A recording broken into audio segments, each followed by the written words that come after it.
So, welcome to Boundless Accelerator presents Toolkit Tuesday. I'm Alex Miller, the program coordinator here, and I'm happy to be here with you today.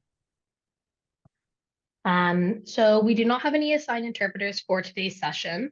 If needed, please turn on the closed captioning, which is at the bottom of your screen. It's labeled CC, and it says show captions at the bottom. So I'd first like to thank our corporate sponsors, Danby, Synergetics, and Invest Guelph. We are very grateful for their support in all we do.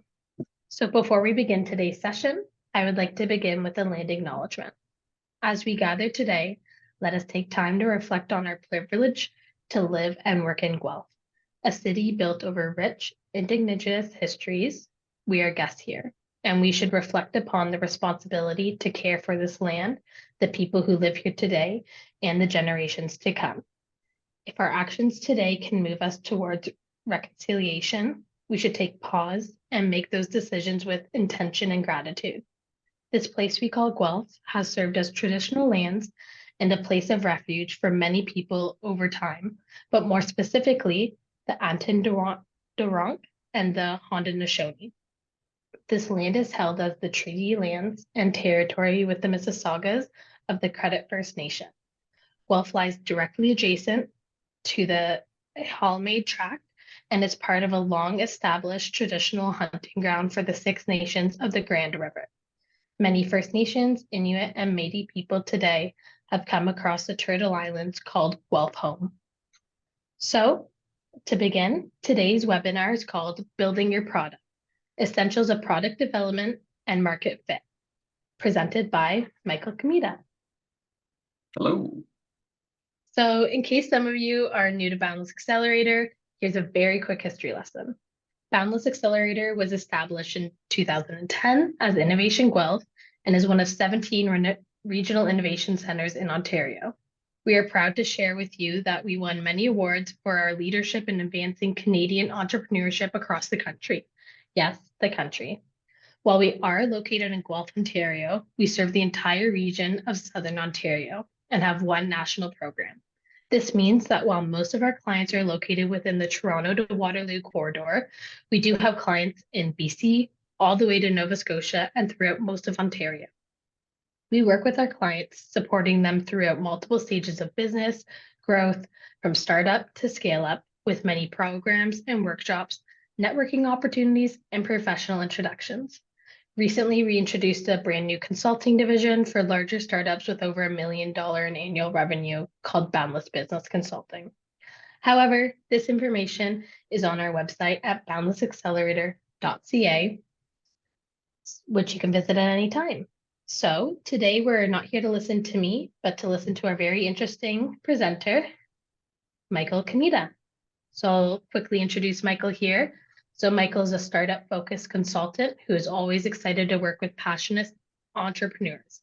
Michael has been a part of several startup businesses in Canada and Japan.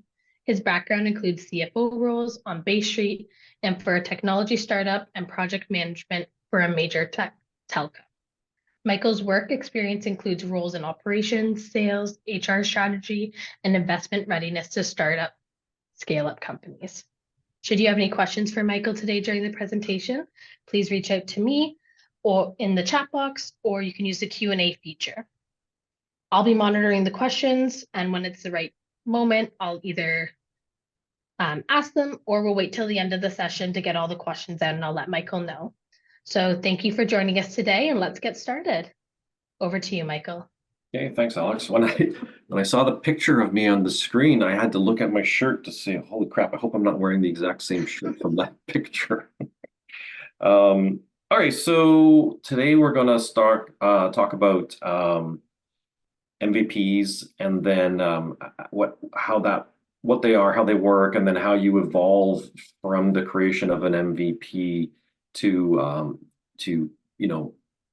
develop product market fit, and then move on towards reaching your production level for full sales.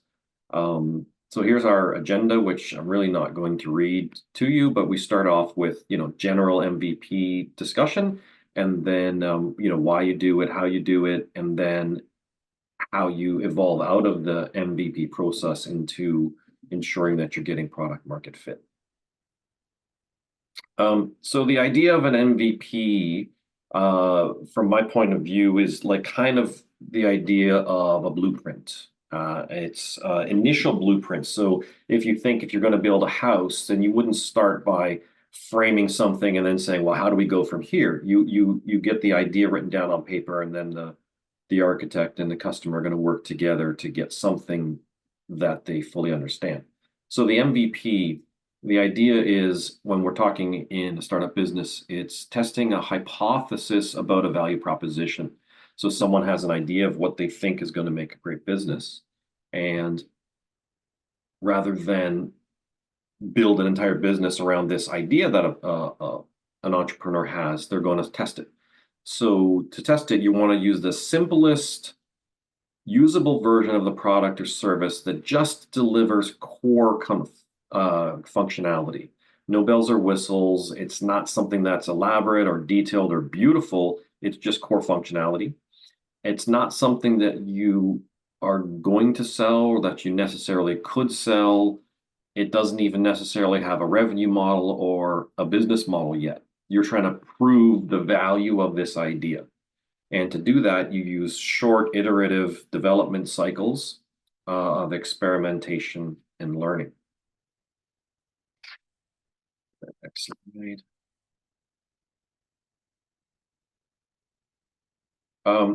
The MVP concept in terms of startup businesses comes from Eric Rice, and it comes out of the software development lean development idea. But as far as the lean startup goes, again, I mentioned some of this on the other slide. You're testing a hypothesis through experimentation. You have very short development cycles. And those cycles are what is pictured on the side. So you build something, you create a little product, and then you engage with customers and you measure the success of that product. You extrapolate data from talking to your customers so that you can learn what works and what doesn't work, and what the next step of development should be, and then you build. So you go through this build, measure, learn process. And you do it in short iterative steps. And the idea being, you want to try to test your hypothesis and then come to a conclusion as to whether or not the business idea is going to work. Okay, next one. Why do you want to start with an MVP? Is that it really lowers development time and cost. It makes, I mean, hey, who doesn't like cheaper and faster? So that's one of the goals of getting a startup going. Save your money, save your investors money. By doing this process, you understand who your customers are because you engage them from the very beginning. And that's going to ensure that you have a fit with your customers' needs. And then we're going to get to market faster because you're using short processes and you're going to fail quickly and get around failure quickly, which reduces risk. And everybody likes less risk. Investors especially like less risk. Less risk you have because you've engaged customers better, the more likely they are to part with their money and put it in your bank account. The cycle of the MVP development is, I'm not going to get massively into this, but the start of it is that you identify the problem as an entrepreneur that you think needs a solution, which is identifying the value proposition of the company, which is also the hypothesis. So we said start of this is testing hypothesis. You start with that. Once you have an idea of what the problem is you're trying to solve, you have to define who you think the customers are for this business and reach out to them, engage with them, and then ask them what were the features that would be most important. And then you get into the development process. So the core of this is start with a hypothesis, find your audience, and then work on the MVP that we just spoke about a minute or two earlier. And no questions so far? No. Okay. When you have been working on your MVP and you're working through this process and engaging with customers, there's a number of ways that you can measure if you're being successful or not. And if this is a software development process, then in your software you can have the measurement tools and engagement metrics to see how this works. But the first one, qualitative focus, this, feedback. Um, Speak to your customers, interview them when they're talking about their product, engage in focus groups, and just observe how they use your product.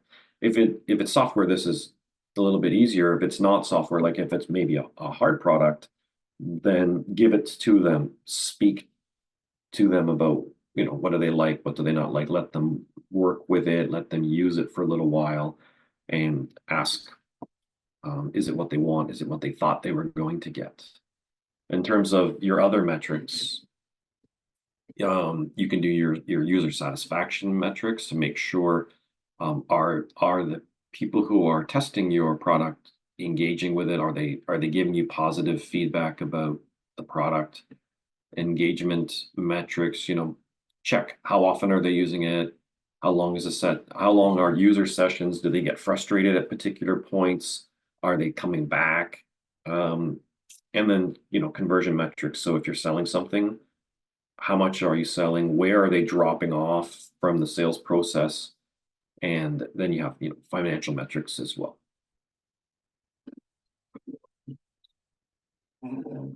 The good thing about this is that's very quickly to pivot from when something goes wrong, when something isn't exactly the way that you thought it would be, or the customers are not getting what they would like to see.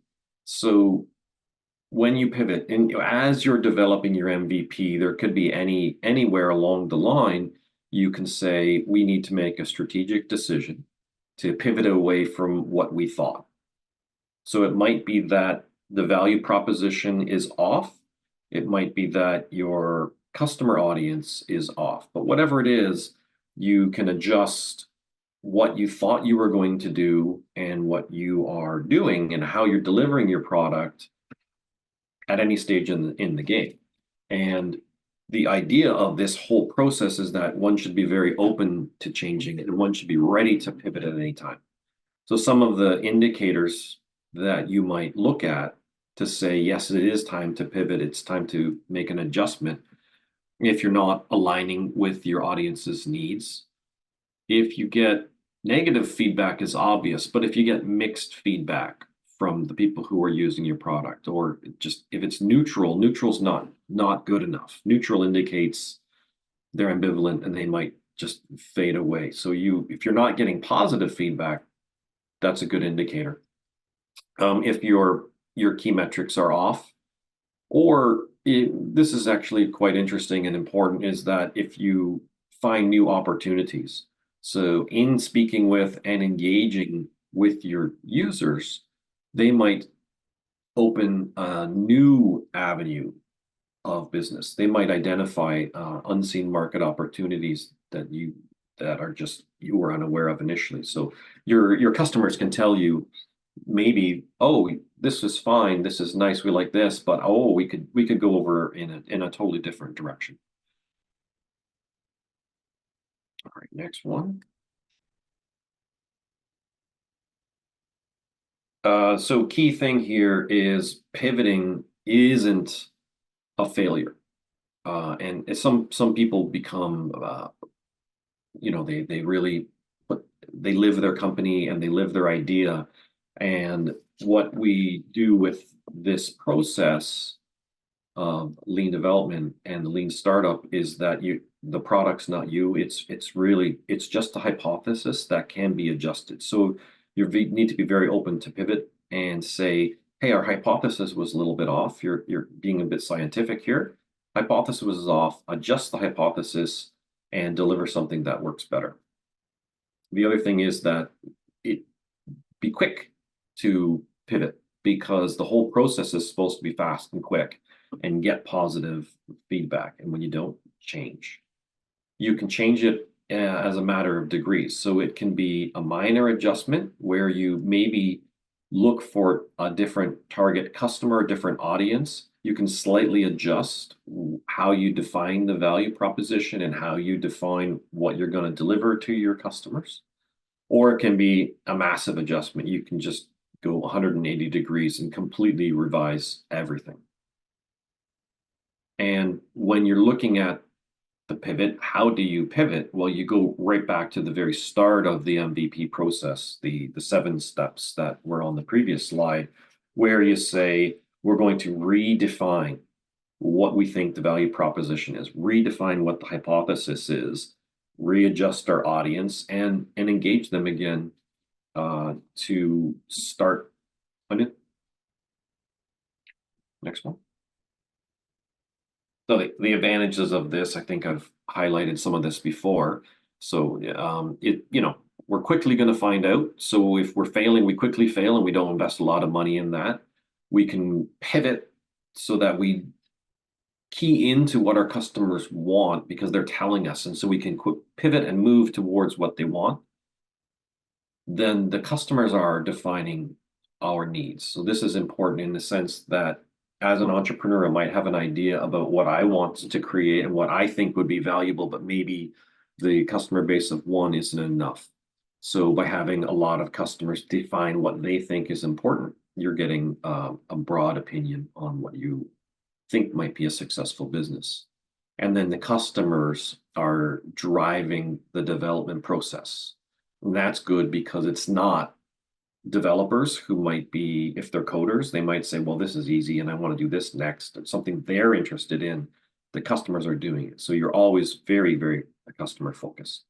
And that focus is going to move you towards product market fit. So you're going to help to ensure that what you're delivering is demanded by the market.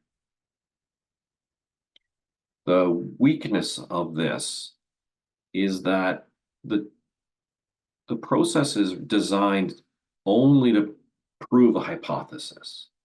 So you're trying to prove that your idea of your product is something that is acceptable to the market.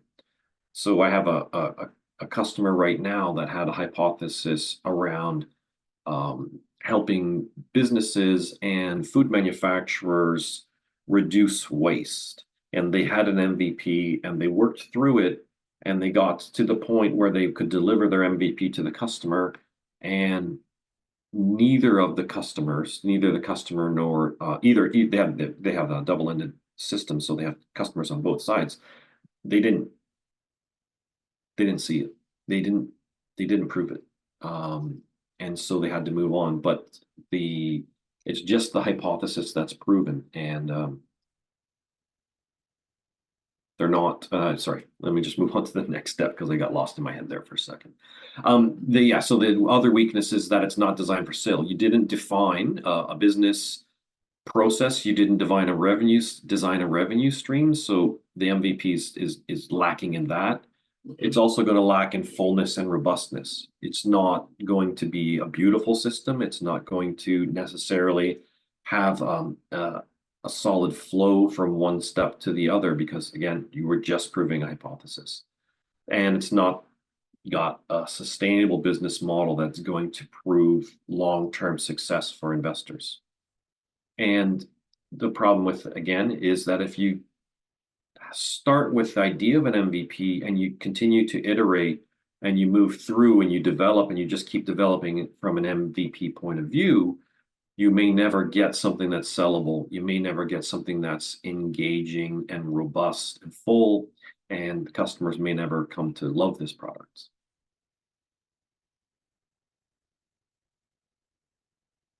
So product market fit is basically the point at which you have a product that has a strong market demand.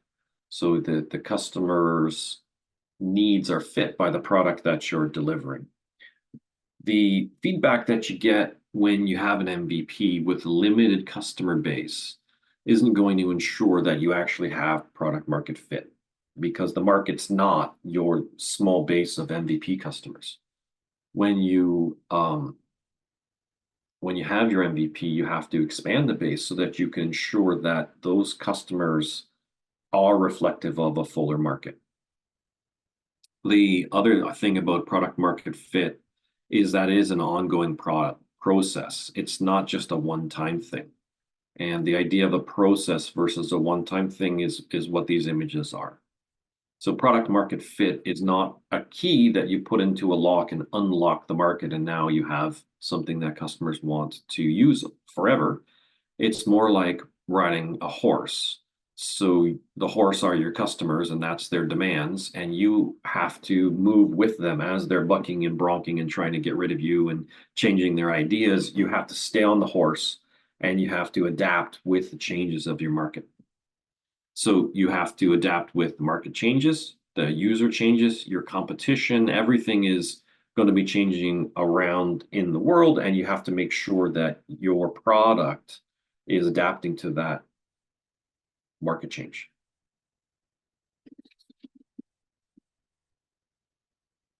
So taking the idea of the market fit and the hypothesis, those two things are going to combine into discussion on what do we do after you have the MVP.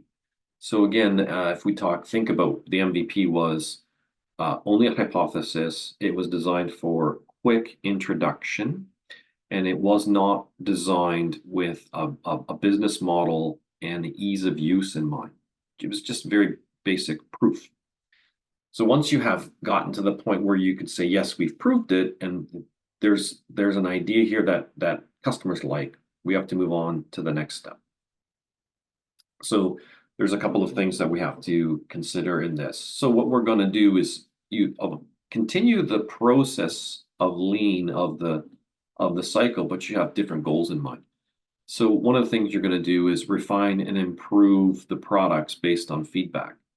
So you're going to add features and continually improving the features, as well as remove features. So people aren't using things, if people never click on a certain area of your website, or they just don't use certain features of the product you're developing, get rid of them because they're unnecessary and they create clutter.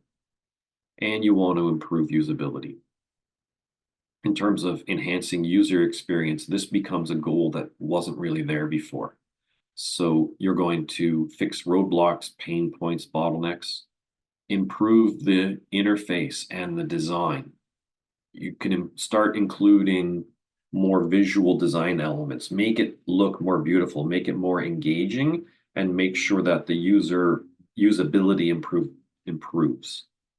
And the key here is that you're moving towards a goal of customer satisfaction rather than just proving the viability of the product. And now another goal after you have your MVP, this probably could have been item number one, is that you want to develop a sustainable business model. So we've proven that there's an idea that customers want to engage with. Now we have to figure out, can we make money off of it? So you have to come up with a monetization strategy. And we know how the customers are engaging. We've spoken to them. So now we have to make sure that we can make money off of what we're going to do. We're going to define long-term value creation. So how is it that everyone is going to be benefiting and profiting on this? And then you're going to iterate your revenue strategies. You're going to implement the monetization and the revenue strategy process into your product as part of the lean process. So this whole cycle of create, test, and analyze. You're also going to, at this point, start working on your marketing plan, your user acquisition strategy, and then plan a strategic process for the launch of the product.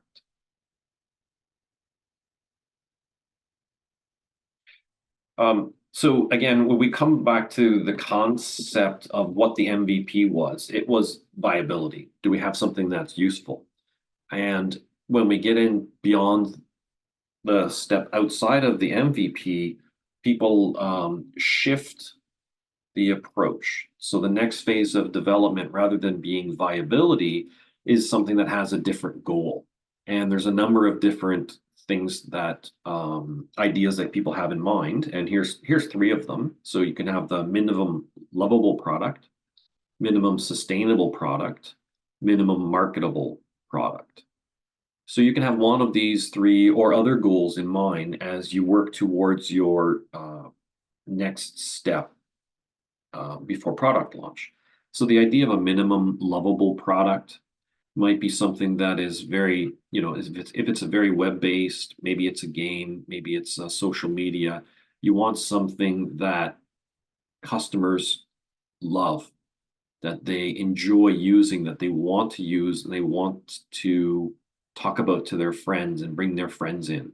So you're going to, in the development process, really focus on creating positive emotions. So something, I don't know, like the little hearts that appear, and when people do the thumbs up by accident, those sorts of things that make people feel good. Although I actually hate the thumbs up on the iPhone when you do this. I have people that do that in meetings, and then we get stupid. So don't do that. But you want to evoke positive emotions, and you want to really resonate with users. So you want them to feel like they're using something that's interesting, that's fun, and that's a delight. So that's the minimum lovable product idea. If we look at the minimum sustainable product, we're going to focus on something that delivers long-term growth, long-term sustainable business. You're going to emphasize revenue generation and implementing your monetization strategies. So this is something that maybe a company like Uber might have thought about a long time ago, because they just keep losing money and more and more and more. I don't think they necessarily had that sustainable product in mind. You want to, for the sustainable product, consider scalability, long-term growth, and building relationships with your partners. If we're looking at it from a marketing point of view, then you want to focus on a feature set and implementation that you can market, that you can sell, and that is going to have broad appeal to a large number of people. You're going to work on creating a product that's really easily understood. Work on something that is acceptable and that people see quick value for, and the value that customer will pay for. And then you can focus on acquisitions. So the feature set that helps you get the users so that you can grow your base. And all three of these things would fit different ideas, different products, and maybe different stages in where you are financially. If you need to make money right away because you don't have the finances for a long run, you are going to look more at a sustainable approach. If you maybe are funded and you're thinking more building a social base, then the lovable product might be the way that you do this. And getting towards the end here, ensuring ongoing product market fit. So this is our goal. Our goal is to ensure that we have a product that our customers want to engage with over the long term.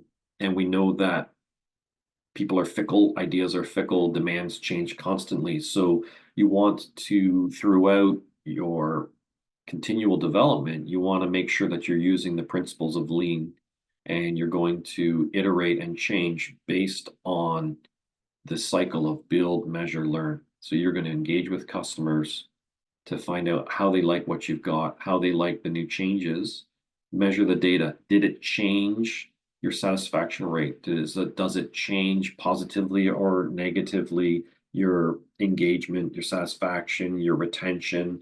And learn from that.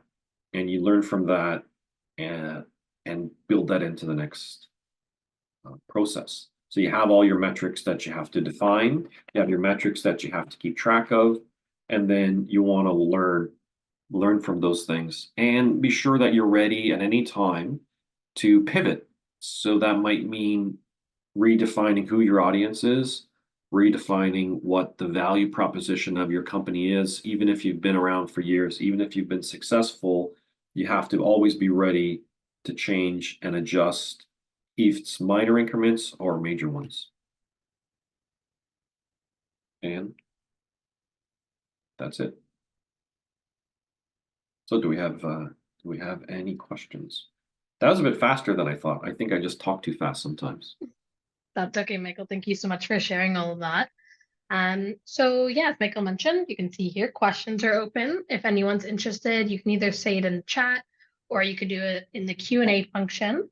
I'll start off, not really a question, but a comment. I really enjoyed your saying about pivoting. So for people who need to pivot their idea for their MVP, and that it's not a failure, because a lot of people do think that way, that because they have to change their initial first thought, they think they failed at what their idea was, what their product is, but it's not. It's just pivoting the way you're thinking about that product or your business now. So I thought that was really good to share there.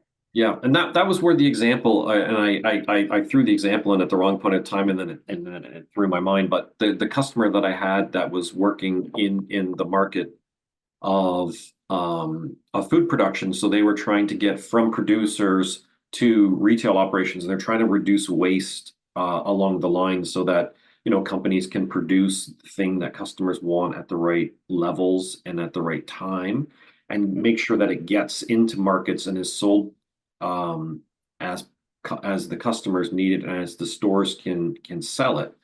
And they pivoted. When they presented, they were very, very open.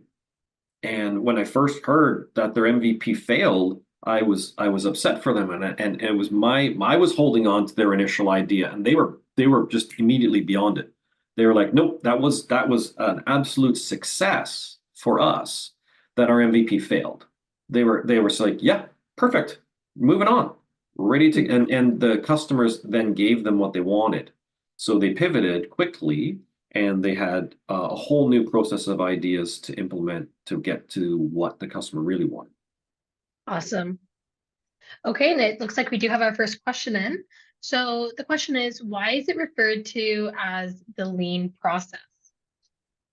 So the lean process, like, it comes out of the lean development process. It's lean in. Okay, so two things. First, it's the lean startup comes from lean development, which was a software methodology.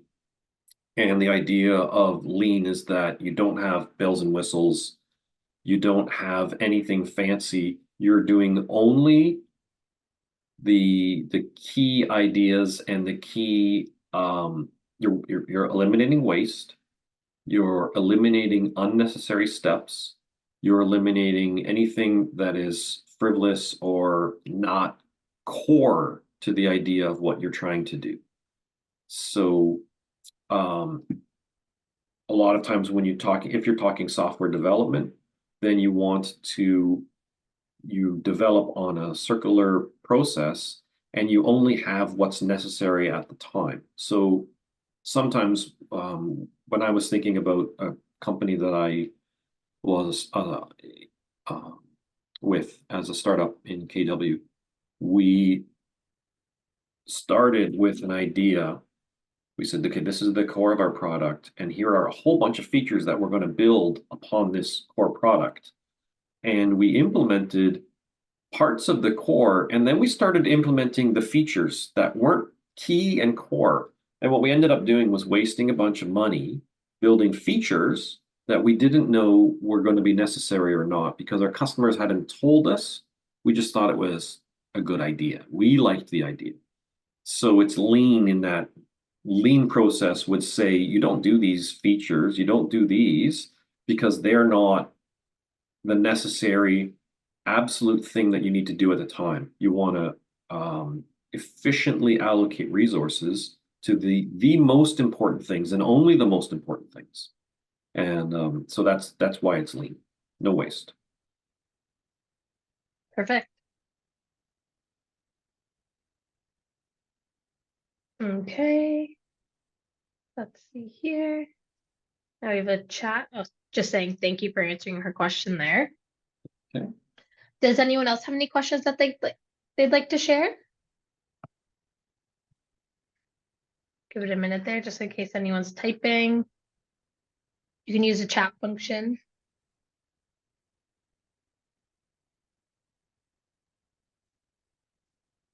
I think potentially questions are over them. Okay, well, that's good. Okay. So again, if anyone has any questions, you can share it in the chat, or you can always send me an email. And like I said at the beginning of the session, I can connect you with Michael myself if you have direct questions for him or just questions for me in general.